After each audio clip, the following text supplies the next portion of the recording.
All right. Now, what do you think is the best solution to resolving all of this? So in the long term, you need to have a tariff structure that gives VRA good cash flow.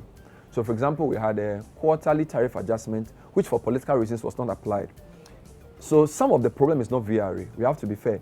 If government applied the tariff adjustment systematically, VRA would be able to get money to pay the banks to lift crude more regularly. So that's number one.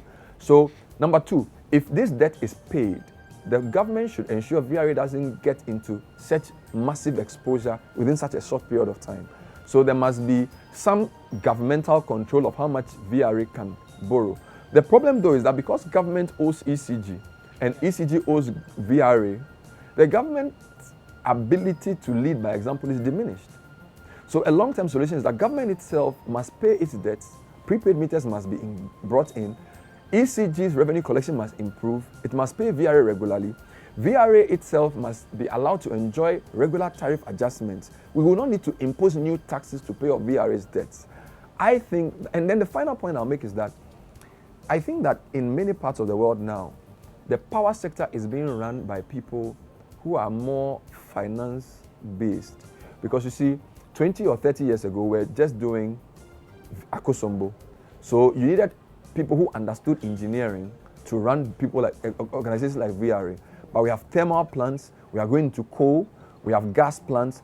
The energy mix we have means that the people who run things like VRA, I'm talking of the strategic leadership, they must get more finance, project management and project finance people involved in running. And I'm not just talking about CEO, or I'm talking about the whole strategic team must include more high-level finance people, because running our power sector is now a financial issue. It's not an engineering issue. So in the long term, that change must be made to ensure that people who can forecast and properly do modeling of VRA's cash flows be the people to be strategically taking decisions of a VRA, and the political interference must reduce. But VRA, per your initial words, was doing quite well. 2013, they did. What happened? You know, I don't want to use circumstantial evidence, but in 2013, from VRA's own financial statement, they made some profit, but their 2014 end of year annual report, they made a loss. There are so many reasons for this. Some look at the world price of crude and how it went in 2014, our own domestic economic challenges. Some could also look at management at the top of VRA. I don't want to speculate on that. But there's clearly a relationship between what happens in the macroeconomy and what happens to VRA. And there's the need for the government to prevent VRA from exposing itself in the way that it has. But let's look at some of the figures. And gas, it's a figure that we've gotten so many different figures over the months. It turns out it is 166 million for just between August 24. Oh no, that's a lot. August 2014 to January 2016. The debt owed Ghana Gas is even more. So as of that time, Ghana Gas was 246, over $100 million more. And as I speak to you, Ghana Gas is owed about 300 million. Don't forget that Ghana Gas, the model for Ghana Gas was we go and borrow $1 billion from the Chinese, and then we produce gas and sell to VRA at a cheaper rate. Ghana Gas raises the money from VRA to pay off the debt and run efficiently. One of the major issues that's going to happen is Ghana Gas is going to be run aground if the VRA does not pay Ghana Gas promptly. Because Ghana Gas is having to service the China debt and having to need money to continue producing the gas that it has to produce.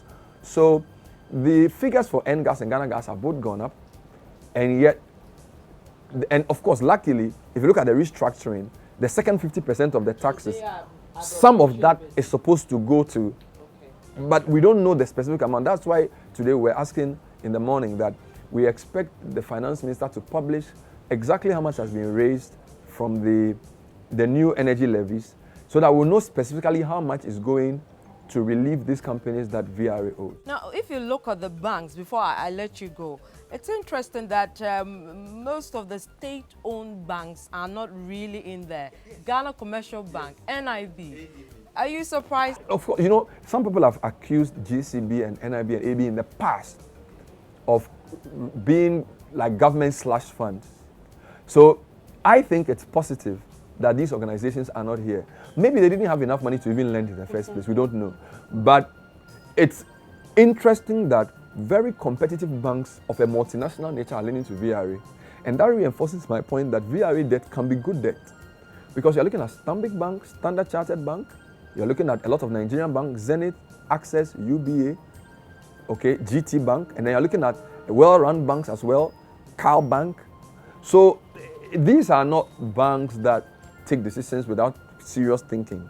So VRA, if things don't change, this could happen next year. This could happen next 2 years. The banks will give money to VRA because they know that you will come and pay. Okay. Thank you very much. Bernard Avle is the host of the Citi Breakfast Show. He was with us today for a special edition of Business Today. We call it VRA Debt Simplified. And I'm sure you now have a better understanding of the VRA debt I have. And Bernard, thank you very much for that. Now, thank you too for staying with us. My name is Vivian Lokko. Hope to see you again next time. Goodbye.